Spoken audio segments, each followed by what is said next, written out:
Hay un momento en 2006 que cambió los libros de texto del mundo entero. El 14 de agosto, la Unión Astronómica Internacional votó para redefinir qué es un planeta, y Plutón no cumplía los requisitos. Así de simple. 76 años de historia borrados con una votación. Pero aquí está lo fascinante. Plutón mismo no cambió en absoluto. Sigue orbitando el Sol exactamente como lo ha hecho durante miles de millones de años. Lo que cambió fue nuestra comprensión del sistema solar. Descubrimos que Plutón no estaba solo, que hay miles de objetos similares en las regiones exteriores, y que si Plutón era un planeta, entonces teníamos que aceptar docenas, quizás cientos de planetas. La decisión no fue caprichosa, fue necesaria. Hoy exploraremos por qué los científicos tuvieron que tomar esta decisión dolorosa y qué nos enseña sobre la naturaleza cambiante del conocimiento científico. Si este tipo de historias te fascina, suscríbete para más contenido revelador. Para entender por qué Plutón perdió su estatus planetario, primero necesitamos viajar atrás en el tiempo, al 18 de febrero de 1930. En el observatorio Lowell, en Flagstaff, Arizona, un joven astrónomo llamado Clyde Tombaugh estaba realizando una tarea tediosa y agotadora: comparar placas fotográficas del cielo nocturno tomadas con varios días de diferencia. Tombaugh buscaba lo que el fundador del observatorio, Percival Lowell, había llamado el Planeta 10, un mundo teórico más allá de Neptuno cuya gravedad, según las teorías de la época, explicaría ciertas irregularidades en la órbita de Neptuno. Durante meses, Tombaugh había estado examinando miles de estrellas en estas placas fotográficas, buscando un punto de luz que se moviera ligeramente entre una imagen y la siguiente. Y ese día lo encontró. Entre las estrellas fijas había un pequeño punto que había cambiado de posición. Tombaugh había descubierto un nuevo mundo, orbitando el Sol más allá de Neptuno.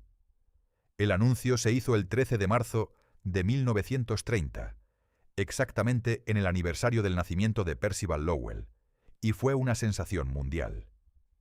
El descubrimiento llegó en un momento particularmente significativo. Era 1930, en plena Gran Depresión. El mundo necesitaba buenas noticias, y el descubrimiento de un nuevo planeta proporcionó exactamente eso. Era un triunfo científico, una prueba de que a pesar de las dificultades económicas, la exploración y el descubrimiento humano continuaban. El nombre Plutón fue sugerido por Venetia Burney, una niña inglesa de 11 años que estaba interesada en mitología clásica. Plutón, el dios romano del inframundo, parecía apropiado para un mundo tan distante y frío, tan lejos del calor y la luz del Sol. El nombre fue adoptado oficialmente, y Plutón se convirtió en el 9º planeta del Sistema Solar. Durante las siguientes décadas, Plutón fue un enigma. Estaba tan lejos, era tan pequeño, y reflejaba tan poca luz que resultaba extremadamente difícil estudiarlo. Los astrónomos inicialmente pensaban que Plutón era bastante grande, quizás del tamaño de la Tierra. Pero a medida que las técnicas de observación mejoraron, las estimaciones de su tamaño se revisaron constantemente a la baja. En 1950, el astrónomo Gerard Kuiper estimó que Plutón tenía aproximadamente el tamaño de Marte. Para los años 60, las estimaciones lo habían reducido al tamaño de la Luna. Y en 1978, cuando se descubrió que Plutón tenía una luna propia, llamada Caronte, los científicos finalmente pudieron calcular su masa con precisión. Resultó ser mucho, mucho más pequeño de lo que nadie había imaginado. Plutón tiene solo 2.370 kilómetros de diámetro, aproximadamente 2/3 del tamaño de nuestra Luna. Es más pequeño que 7 lunas en el Sistema Solar, incluyendo la luna de Júpiter, Ganímedes, y la luna de Saturno, Titán. De hecho, Plutón es tan pequeño que si lo colocaras sobre un mapa de Estados Unidos, apenas cubriría desde la costa este hasta el Mississippi. Esta pequeñez comenzó a hacer que algunos astrónomos se preguntaran: ¿es Plutón realmente un planeta? Pero la inercia institucional es poderosa. Plutón había sido un planeta durante décadas. Estaba en todos los libros de texto. Los niños habían memorizado los 9 planetas. Cambiar esto parecía impensable, así que a pesar de las dudas crecientes, Plutón mantuvo su estatus. Lo que realmente desencadenó la crisis fue una serie de descubrimientos que comenzaron en los años 90. Los astrónomos equipados con telescopios más poderosos y técnicas de detección mejoradas comenzaron a descubrir más objetos orbitando en las regiones exteriores del Sistema Solar, más allá de Neptuno. El primer objeto del cinturón de Kuiper, aparte de Plutón, fue descubierto en 1992. Se llamaba 1992 QB1 y aunque era mucho más pequeño que Plutón, estaba en una órbita similar. Luego vinieron más descubrimientos. Y más. Y más. Los astrónomos se dieron cuenta de que Plutón no era un planeta solitario, vagando en las afueras del Sistema Solar. Era parte de una población entera de objetos helados orbitando en una región que ahora llamamos el Cinturón de Kuiper, nombrado así por el astrónomo Gerard Kuiper, quien predijo teóricamente su existencia en 1951. El Cinturón de Kuiper es como un segundo cinturón de asteroides, pero mucho más masivo y mucho más distante. Se extiende desde aproximadamente 30 unidades astronómicas del Sol, eso es 30 veces la distancia de la Tierra al Sol, hasta unas 50 unidades astronómicas. Y contiene miles, posiblemente millones de objetos helados, restos de la formación del Sistema Solar hace 4.600 millones de años. A medida que se descubrían más y más objetos del cinturón de Kuiper, la pregunta se volvió cada vez más urgente. ¿Qué hace que Plutón sea un planeta mientras que estos otros objetos no lo son? La única respuesta honesta era el momento histórico de su descubrimiento.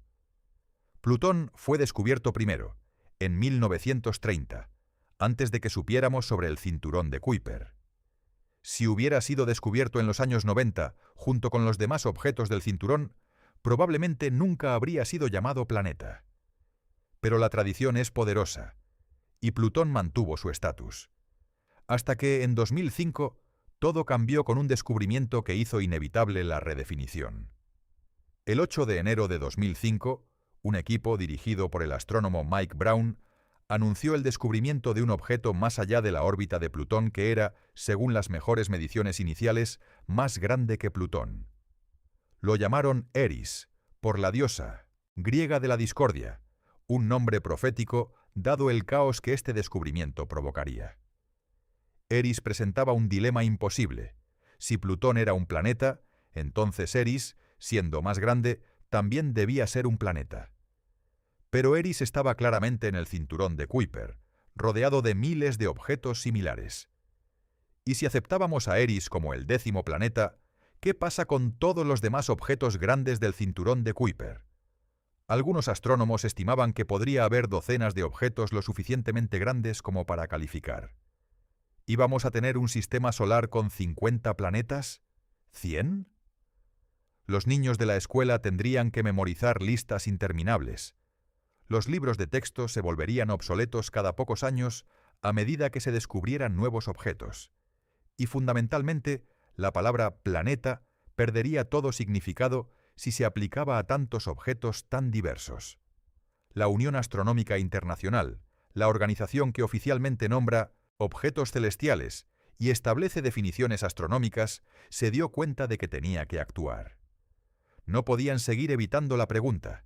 Necesitaban una definición clara, científica, de qué es un planeta. En agosto de 2006, más de 2.500 astrónomos de 75 países se reunieron en Praga para la 26ª Asamblea General de la Unión Astronómica Internacional. Entre los muchos temas en la agenda, había uno que iba a dominar todas las discusiones y generar titulares mundiales. ¿Qué es un planeta? Parece una pregunta simple, casi ridícula. Todos sabemos qué es un planeta, ¿verdad? Pero cuando los astrónomos intentaron formular una definición precisa, descubrieron que era extraordinariamente difícil. La palabra planeta viene del griego planetes, que significa vagabundo, porque los planetas parecen vagar a través del cielo en relación con las estrellas fijas. Pero esa definición observacional no funciona en la era moderna. Los Astrónomos propusieron varias definiciones posibles. Una de las primeras sugerencias era puramente basada en el tamaño.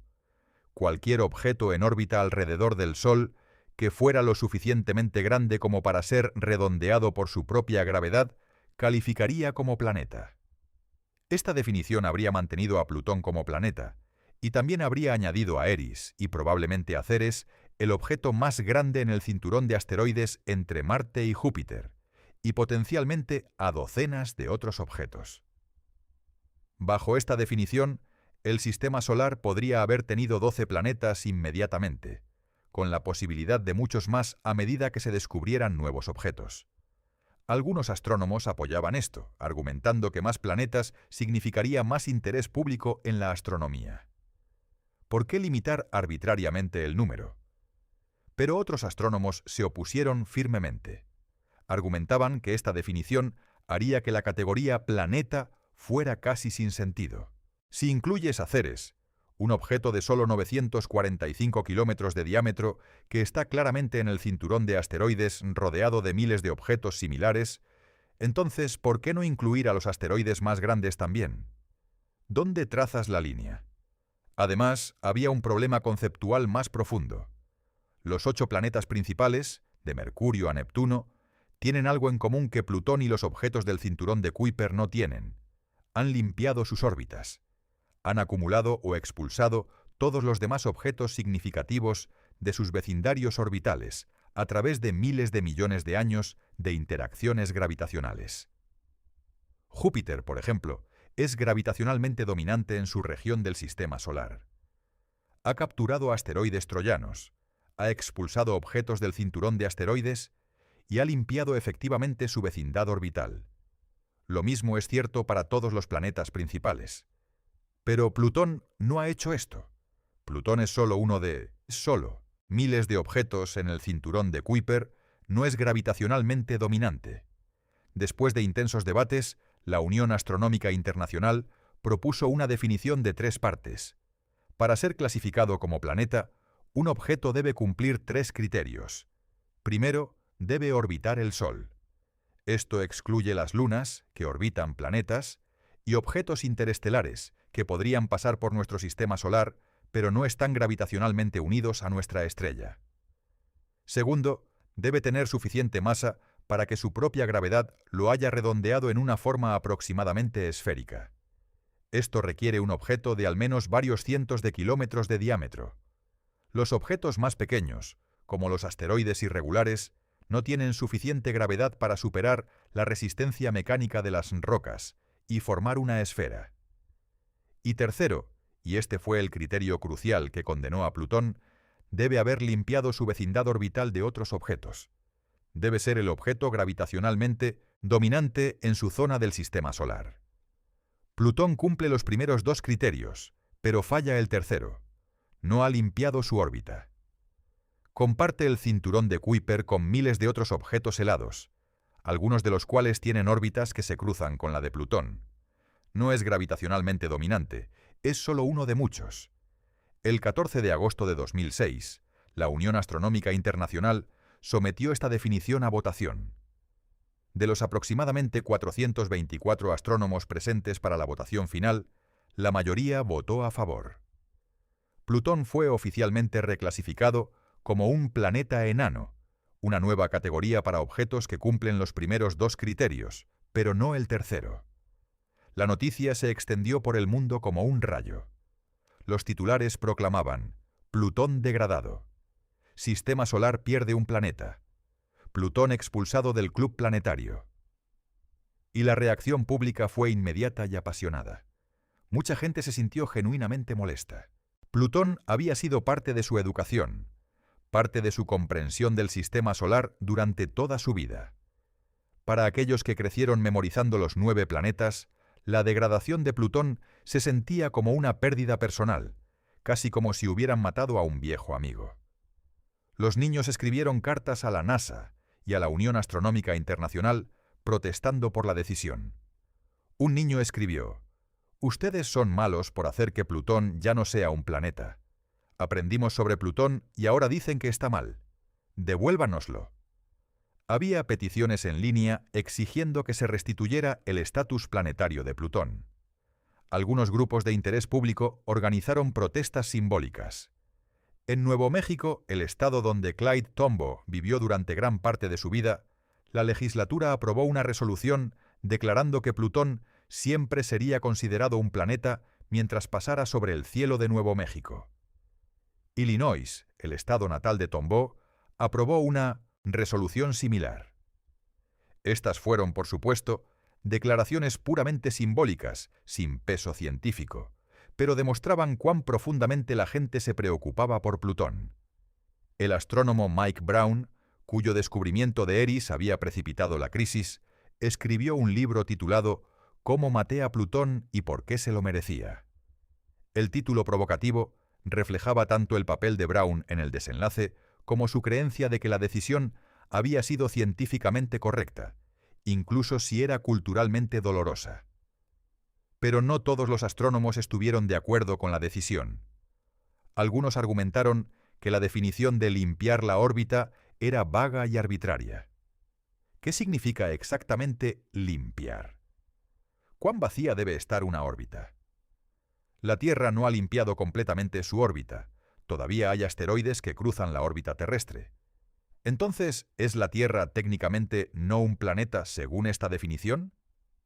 Los defensores de la definición respondieron que se trata de dominancia gravitacional relativa. La Tierra es claramente el objeto dominante en su vecindad orbital. Los asteroides cercanos a la Tierra son una población minúscula comparada con la masa de la Tierra. Pero Plutón es comparable en tamaño a muchos otros objetos del cinturón de Kuiper. No es dominante, es uno de muchos. Otros astrónomos objetaron que solo unos pocos cientos de los miles de miembros de la Unión Astronómica Internacional estuvieron presentes para la votación. ¿Es legítimo que una minoría de la comunidad astronómica tome una decisión tan importante? ¿No debería haber habido un proceso de votación más inclusivo, quizás por correo o en línea? Y había objeciones más filosóficas. Algunos científicos planetarios argumentaban que la definición estaba demasiado centrada en el sistema solar. ¿Qué pasa con los exoplanetas, los planetas que orbitan otras estrellas? No orbitan el Sol. Entonces técnicamente no cumplen el primer criterio de la definición. ¿Significa eso que no son planetas? Claramente, la definición necesitaba ser más universal. Alan Stern, el investigador principal de la misión New Horizons a Plutón, fue uno de los críticos más vocales.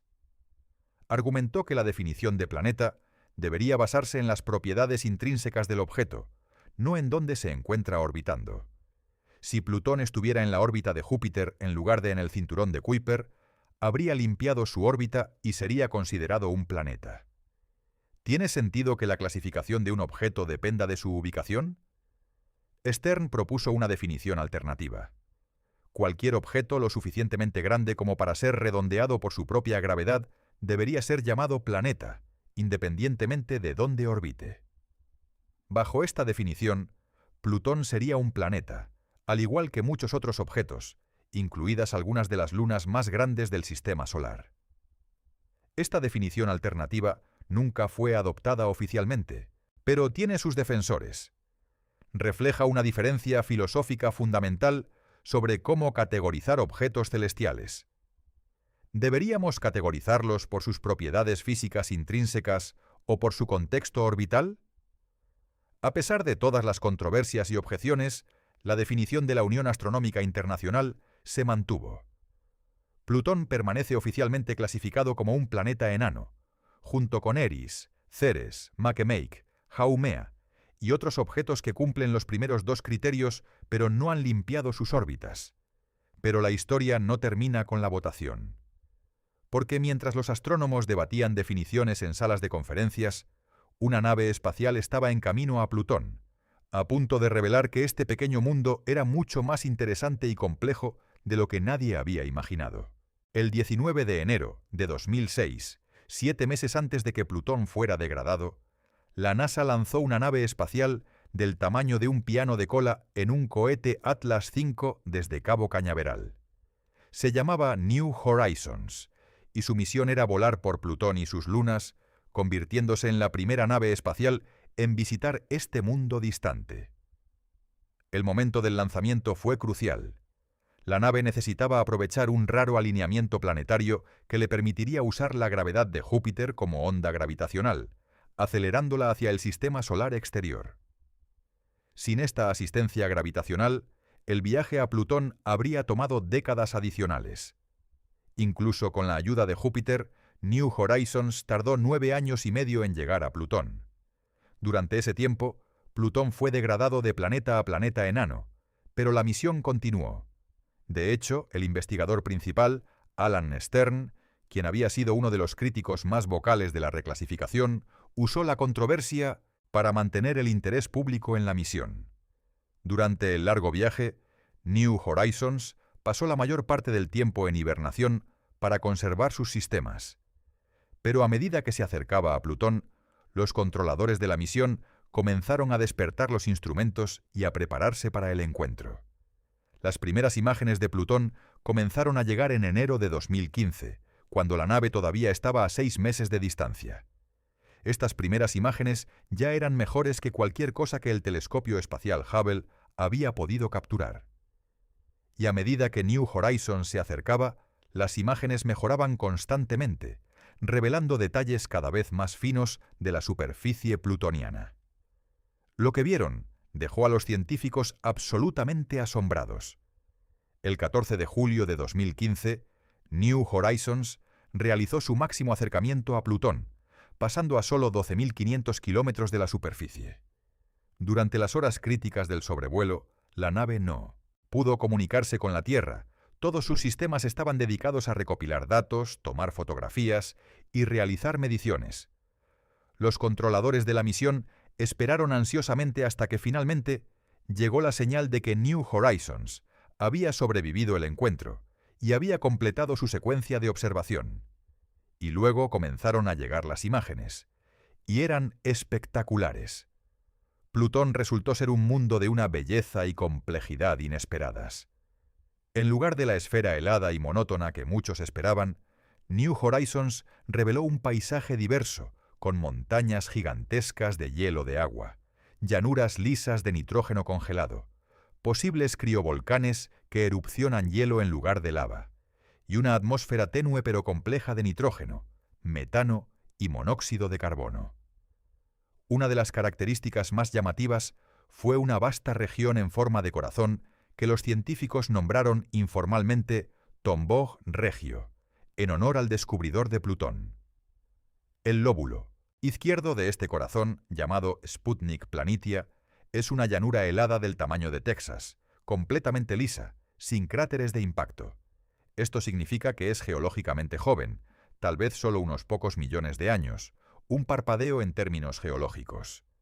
La ausencia de cráteres sugiere que Plutón todavía está geológicamente activo.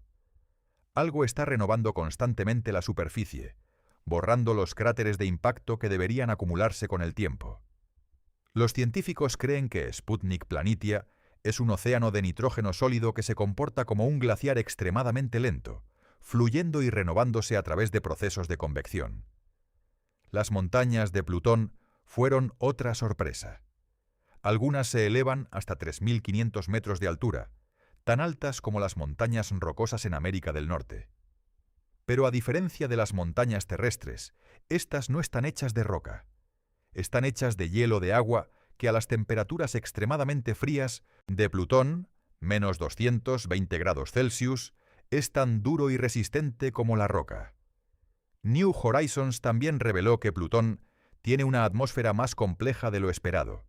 La atmósfera es extremadamente tenue, con una presión superficial de solo unas pocas microbars, aproximadamente 100.000 veces menos que la atmósfera terrestre. Pero esta atmósfera delgada tiene capas de neblina que se extienden hasta 160 kilómetros por encima de la superficie, creando un resplandor azulado alrededor del planeta cuando se ve con el Sol detrás. La composición de la atmósfera también reveló procesos químicos complejos. La luz solar ultravioleta rompe las moléculas de metano en la atmósfera superior, creando compuestos orgánicos complejos que eventualmente caen a la superficie como una especie de nieve química.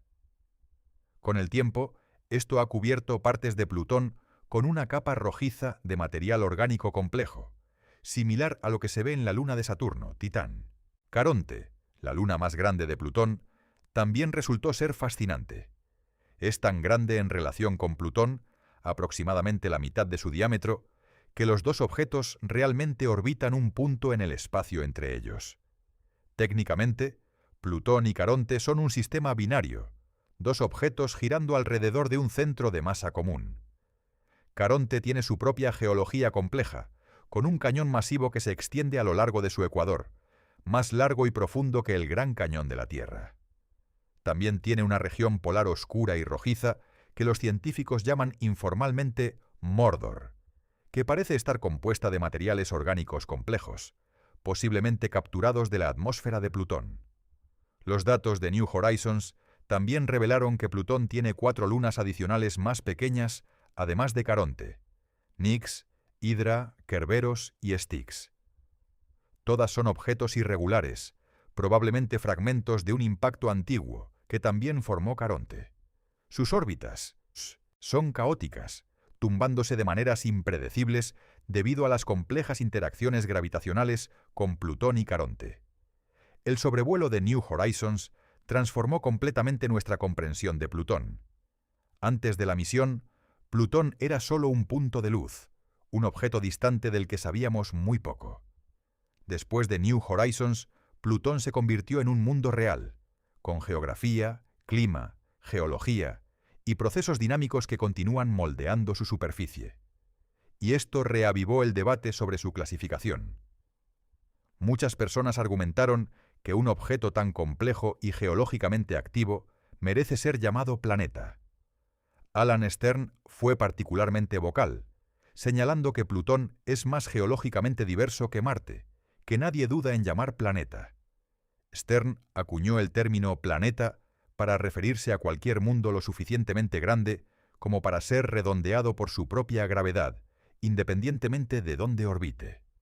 Bajo esta definición, Plutón sería un planeta, al igual que varias lunas grandes del Sistema Solar, como la luna de Júpiter, Europa, o la luna de Saturno, Encélado, ambas con océanos subsuperficiales y potencial para la vida.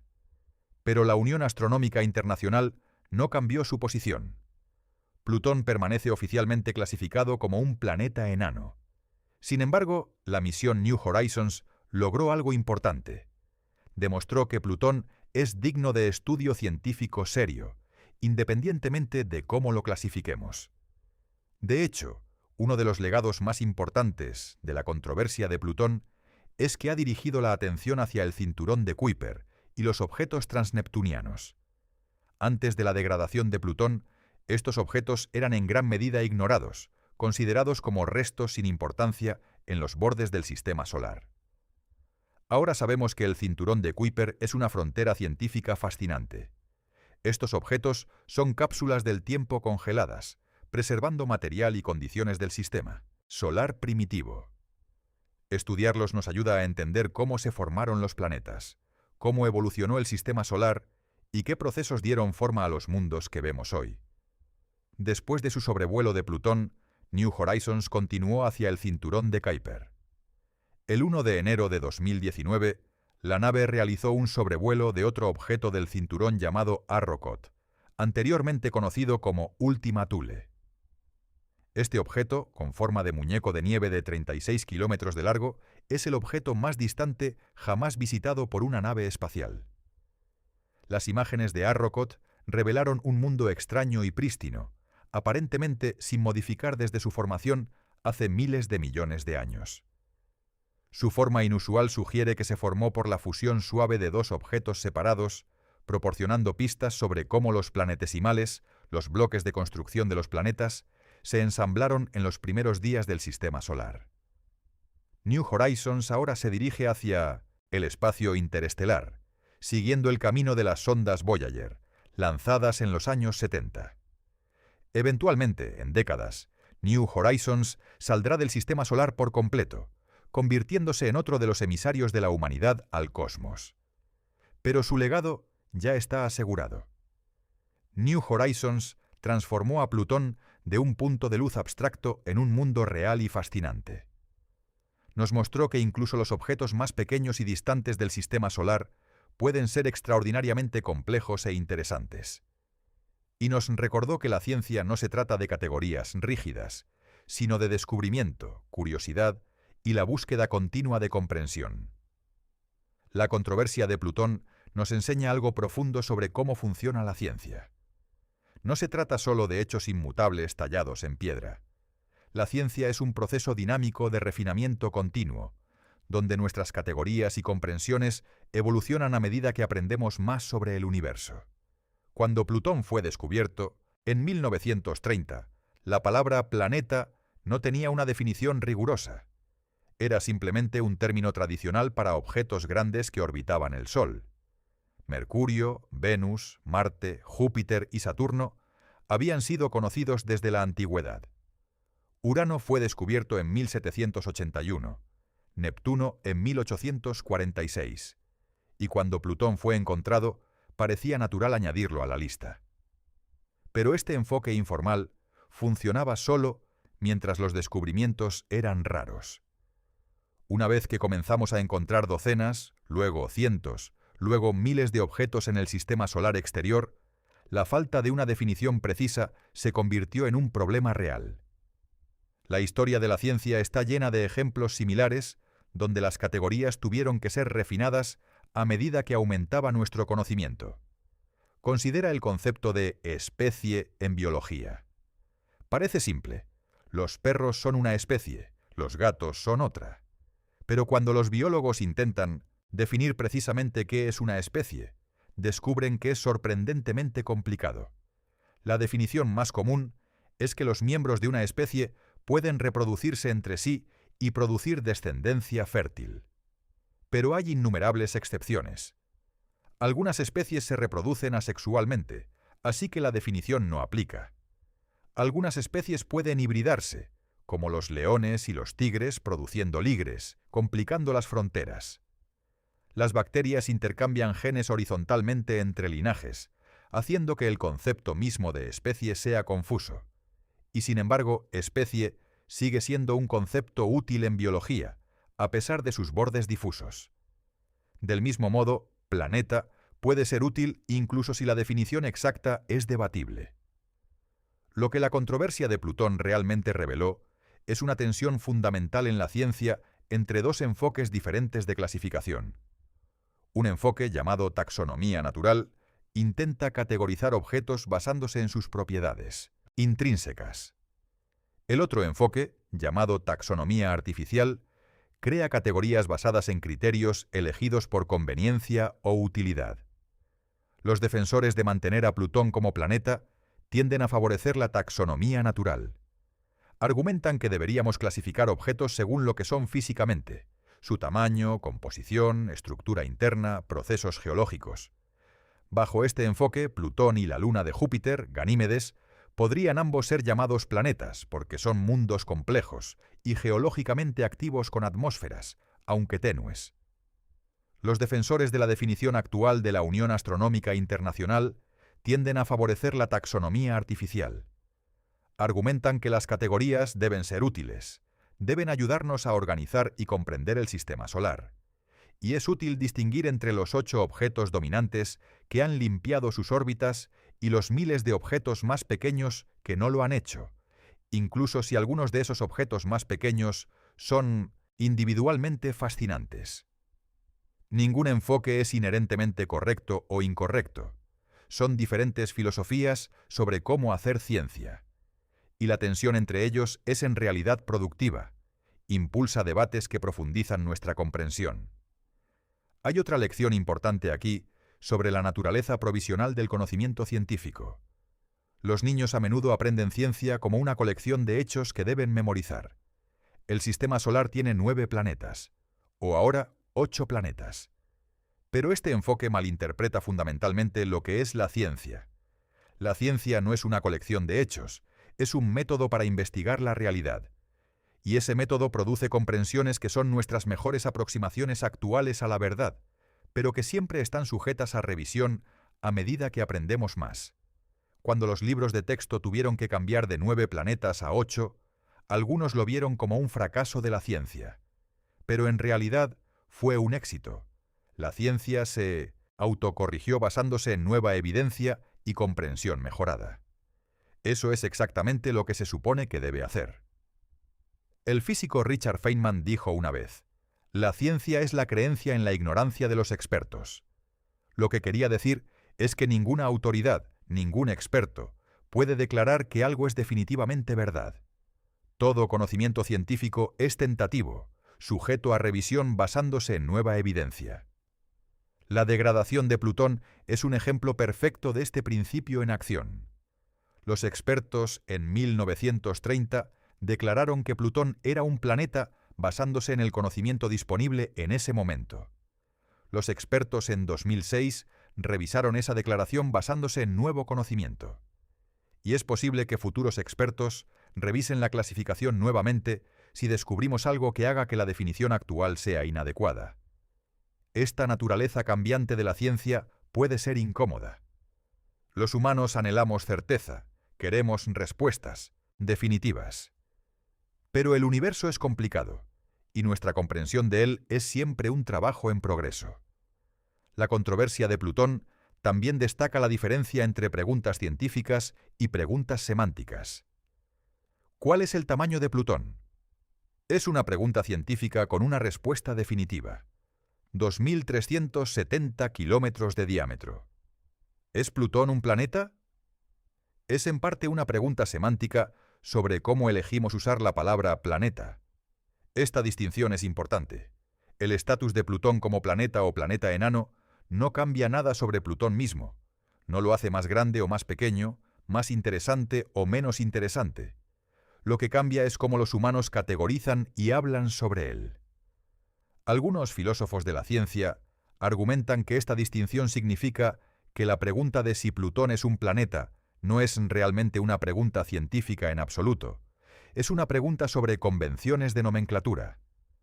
La ciencia puede informar la decisión proporcionando datos sobre Plutón y otros objetos, pero la decisión final sobre dónde trazar las líneas de categoría es en parte una elección humana.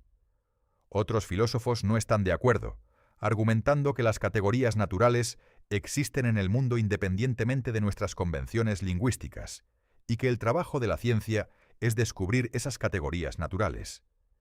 Este debate toca cuestiones filosóficas profundas sobre la naturaleza de la realidad y el conocimiento. Pero para la mayoría de las personas, estas sutilezas filosóficas importan menos que la pregunta emocional. ¿Cómo debemos sentir acerca de Plutón? Y aquí está la hermosa verdad. Puedes amar a Plutón sin importar cómo esté clasificado. Puedes apreciar su complejidad, su belleza, su importancia científica, independientemente de si lo llamas planeta o planeta enano. El nombre es menos importante que el objeto mismo. De hecho, hay un argumento de que la degradación de Plutón en 1930 en realidad aumentó el interés público en él. Antes de 2006, Plutón era solo el 9º planeta, el pequeño y distante del que sabíamos muy poco. Después de la controversia, Plutón se convirtió en el protagonista de una narrativa dramática, el objeto de apasionados debates, el destino de una misión espacial histórica. La misión New Horizons recibió más atención mediática, en parte porque Plutón era controvertido. La gente que nunca había pensado mucho en el sistema solar exterior, de repente tenía opiniones fuertes sobre Plutón. Y cuando llegaron las espectaculares imágenes de New Horizons, la audiencia estaba lista y esperando. En este sentido, la controversia sirvió a un propósito valioso.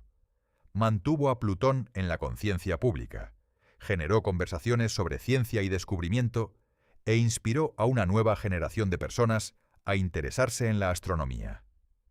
La historia de Plutón también nos recuerda que la ciencia es una empresa humana, llevada a cabo por personas con emociones, sesgos y perspectivas culturales. Los astrónomos que votaron sobre la definición de planeta no eran robots objetivos, eran humanos con diferentes opiniones, algunos influenciados por la tradición, otros por el deseo de precisión, otros por consideraciones prácticas. Y el público que reaccionó tan apasionadamente a la degradación de Plutón tampoco estaba respondiendo solo a la ciencia. Estaban respondiendo a la memoria, la nostalgia, el apego emocional a algo que había sido parte de su educación y comprensión del mundo. Este aspecto humano de la ciencia no es una debilidad, es una fortaleza.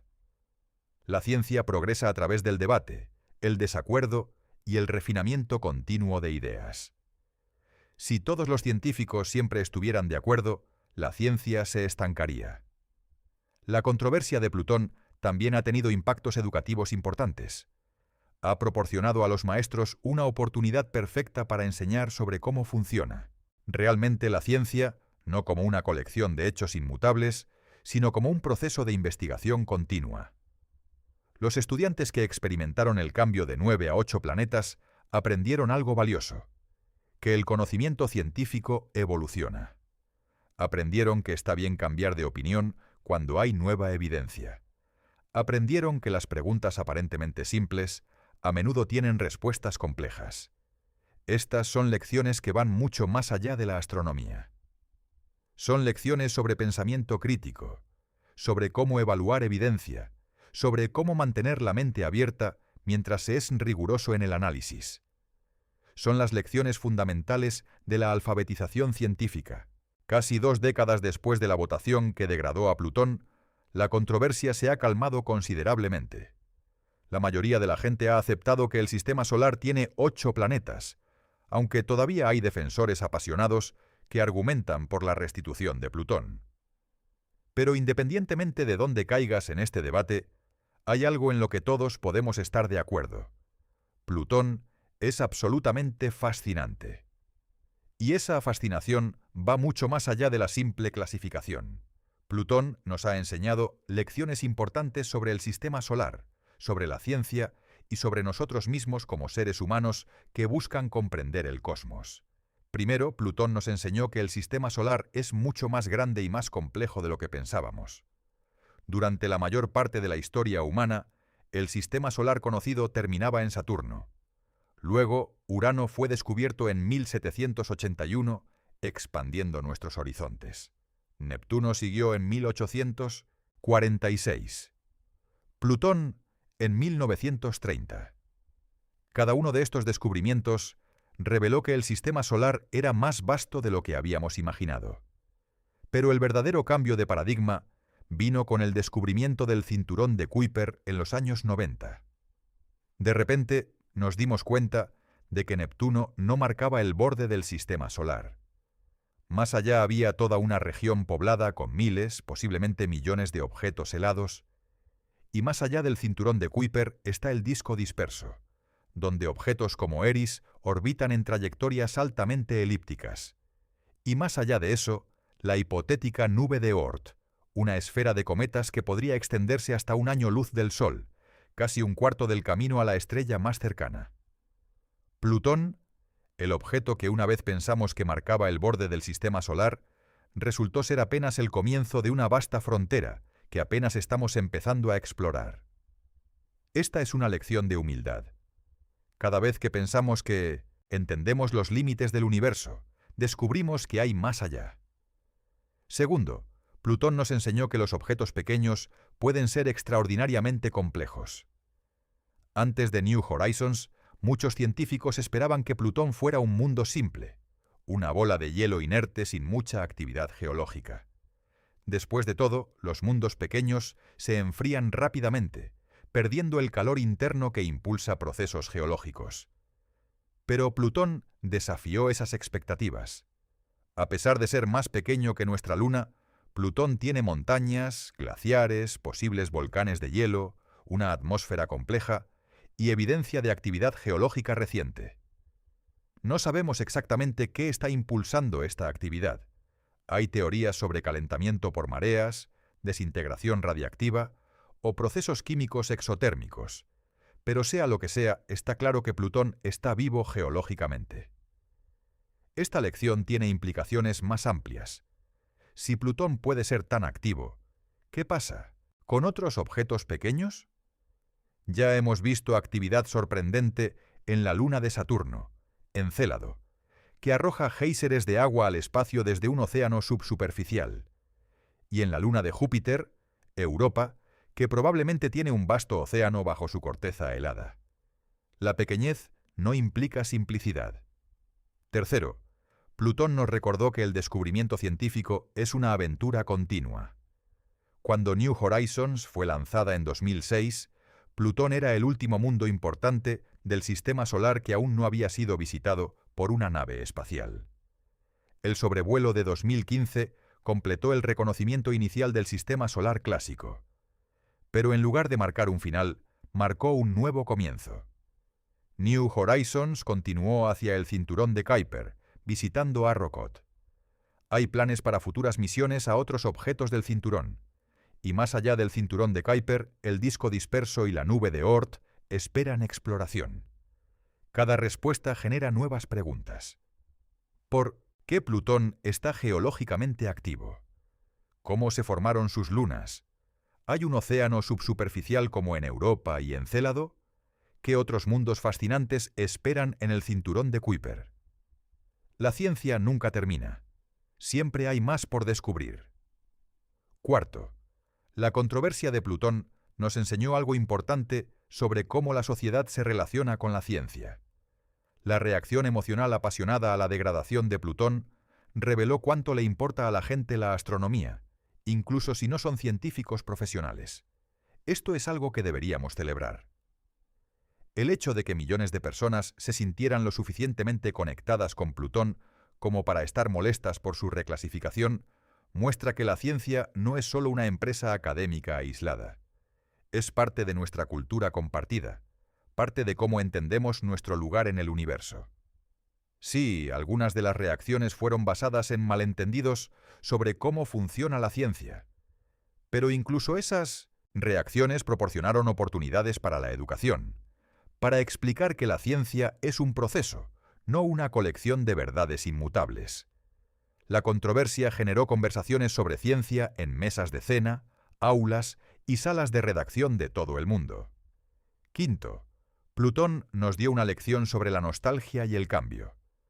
Para las personas que crecieron con 9 planetas, la degradación de Plutón se sintió como perder una parte de su infancia. Plutón era un planeta cuando yo era niño. Se convirtió en una frase común, dicha con una mezcla de melancolía y asombro ante cómo el mundo había cambiado. Pero el cambio es inevitable y necesario. El mundo no es estático, nuestro conocimiento no es estático, y aferrarse rígidamente al pasado impide el progreso. La degradación de Plutón es un recordatorio de que debemos estar dispuestos a actualizar nuestra comprensión cuando hay nueva evidencia, incluso si eso significa dejar ir algo con lo que estábamos cómodos. Al mismo tiempo, hay valor en honrar el pasado. Clyde Tombaugh, quien descubrió Plutón en 1930, dedicó su vida a la astronomía. Murió en 1997, 9 años antes de la degradación de Plutón. Una pequeña cantidad de sus cenizas fue colocada a bordo de New Horizons, así que cuando la nave voló por Plutón en 2015, Tombaugh finalmente visitó el mundo que había descubierto 85 años antes. Hay algo profundamente conmovedor en esa imagen. El joven astrónomo que pasó meses examinando placas fotográficas en 1930 eventualmente llegó a su descubrimiento, aunque de una manera que nunca podría haber imaginado. Es un recordatorio de que la exploración científica trasciende vidas individuales. Es un esfuerzo generacional. Sexto, Plutón nos enseñó sobre la importancia de la comunicación científica. Parte de la razón por la que la degradación causó tanta controversia fue que no fue bien comunicada al público. Muchas personas se enteraron a través de titulares sensacionalistas que decían Plutón degradado o Plutón ya no es un planeta, sin el contexto necesario. Una mejor comunicación habría explicado que esta no fue una decisión arbitraria o caprichosa, sino el resultado de décadas de descubrimientos y debates cuidadosos. Habría explicado que Plutón mismo no había cambiado, solo nuestra forma de categorizarlo. Habría enmarcado esto como un triunfo de la ciencia autocorregirse, no como un fracaso. Los científicos han aprendido de esto. Ahora hay más énfasis en la divulgación científica, en explicar no solo qué descubrimos, sino cómo lo descubrimos y por qué importa. Hay más esfuerzo por hacer que la ciencia sea accesible, atractiva y relevante para el público general. Finalmente, y quizás lo más importante, Plutón nos recuerda que el universo es más extraño y maravilloso de lo que podríamos haber imaginado. Cada vez que apuntamos nuestros telescopios al cielo, cada vez que enviamos una nave espacial a un nuevo destino, descubrimos sorpresas. Plutón, que esperábamos que fuera una roca helada aburrida, resultó tener un corazón brillante de nitrógeno congelado, montañas de hielo que rivalizan con las montañas rocosas, y una atmósfera con capas de neblina azul. La luna de Saturno, Encélado, que pensamos que estaba muerta, está arrojando océanos al espacio. La luna de Júpiter, Europa, bajo su corteza helada, probablemente tiene más agua líquida que todos los océanos de la Tierra combinados. El universo se deleita en desafiar nuestras expectativas. Y esa es la verdadera alegría de la ciencia. No confirmar lo que ya creemos, sino descubrir cosas nuevas y asombrosas que nunca habríamos predicho. Entonces, ¿importa si llamamos a Plutón un planeta o un planeta enano? En el gran esquema del cosmos, probablemente no. Plutón seguirá orbitando el Sol como lo ha hecho durante miles de millones de años, indiferente a nuestras categorías humanas. Seguirá siendo un mundo fascinante digno de estudio, independientemente de su etiqueta. Lo que importa es que Plutón nos inspira. Nos inspira a explorar, a cuestionar, a aprender. Nos recuerda que vivimos en un sistema solar vasto y diverso, lleno de mundos extraordinarios, cada uno con sus propias historias por contar. Y nos enseña que la ciencia es un viaje continuo de descubrimiento, donde cada respuesta abre nuevas preguntas. La próxima vez que mires el cielo nocturno, piensa en Plutón, orbitando en las regiones exteriores frías y oscuras, a 5.000 millones de kilómetros del Sol. Piensa en las montañas de hielo, las llanuras de nitrógeno, la atmósfera tenue brillando con luz azul. Piensa en Clyde Tombaugh, el joven astrónomo que lo descubrió, y en los científicos de New Horizons que lo revelaron en todo su esplendor. Y recuerda que eres parte de una especie que mira hacia arriba, que se pregunta qué hay más allá, que construye máquinas para explorar mundos que nunca pisaremos. Eso es algo extraordinario. No necesitamos que Plutón sea un planeta para apreciarlo. Solo necesitamos mantener viva la curiosidad, seguir preguntando, seguir explorando. Porque al final no se trata de definiciones o categorías. Se trata de asombro, descubrimiento y el deseo humano insaciable de comprender nuestro lugar en este vasto y hermoso cosmos. Si esta exploración de la historia de Plutón te ha hecho pensar de manera diferente sobre la ciencia, el descubrimiento y cómo categorizamos el mundo que nos rodea, te invito a suscribirte al canal. Porque el universo está lleno de historias fascinantes como esta, cada una revelando algo nuevo sobre el cosmos y sobre nosotros mismos. Gracias por acompañarme en este viaje a través de la historia de Plutón, desde su descubrimiento hasta su degradación y redescubrimiento, hasta nuestro próximo encuentro con las maravillas del universo.